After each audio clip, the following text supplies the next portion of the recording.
We've all experienced those moments in life where we come to a fork in the road. That was the case for one man, his mouse, and a well-known legacy. Walt Disney, father of Mickey Mouse and so many childhood memories, once almost called Davenport his home, according to a Quad Cities journalist. But could that have changed his entire course? We take a closer look. Today there are 6 Disney resorts in 4 countries, and it was all started by one man who had a dream of a place where children and adults could have fun. All who come to this happy place, welcome. But what if none of this ever existed? What if one choice could have completely changed the way history was written? Bill Wundram has been a reporter for the Quad City Times for over 70 years. One day in 1965, he got a call he'll never forget. After several attempts to interview the man that was taking the country by storm, he finally got a response. Would I like to come out and visit Walt Disney? And we'll fly into, then he paused, it will be Moline Airport.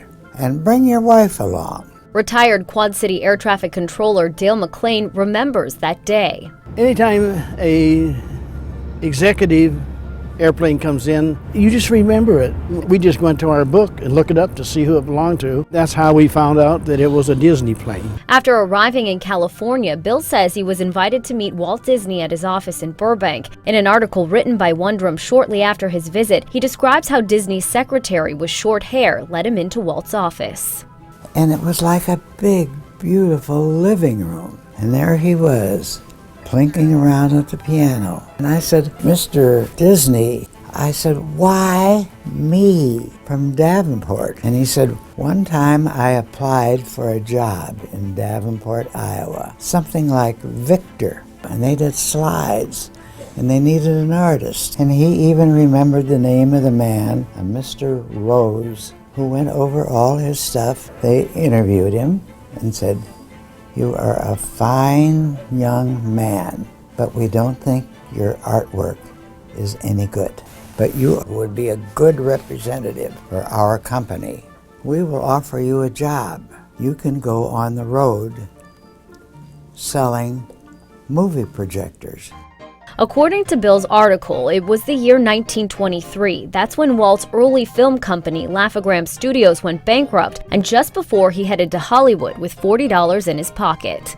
This very building was the home of Victor Animatograph at the time, but we wanted to learn more, so we hit the road. First stop, the University of Iowa Library's Special Collections Department. That's where we learned Mr. Rose was in fact Sam G. Rose, former general manager of Davenport-based company Victor Animatograph. The company was established by Alexander Victor in 1910 and produced one of the world's first 16mm motion picture projectors. Victor died in 1961 and Rose passed in '66, leaving the company's documents to his daughter. A copy of a memo from Mary Rose, Sam Rose's daughter, covering the gift to the library in 1967.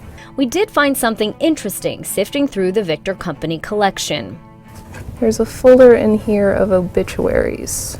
In Walt Disney's obituary, written by the Quad City Times in 1966, the reference to Walt's connection to the Victor Company was underlined.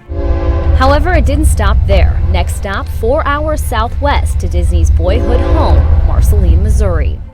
That's where we met Kay Mallins, a family friend of the Disneys, director of the Walt Disney Museum, and current homeowner of Walt's boyhood home. We sat down with her and she shared some of her memories visiting the Burbank studios as a young girl. I remember that he had a very long couch. I remember his desk was very low because my dad and Walt were flipping through some blueprints. His secretary's name was Tommy, and she always served us. You either drank coffee or you drank V8 juice. A detail Wundram also mentions in his 1966 article. So after hearing Kay's stories, we decided to share our Quad Cities connection.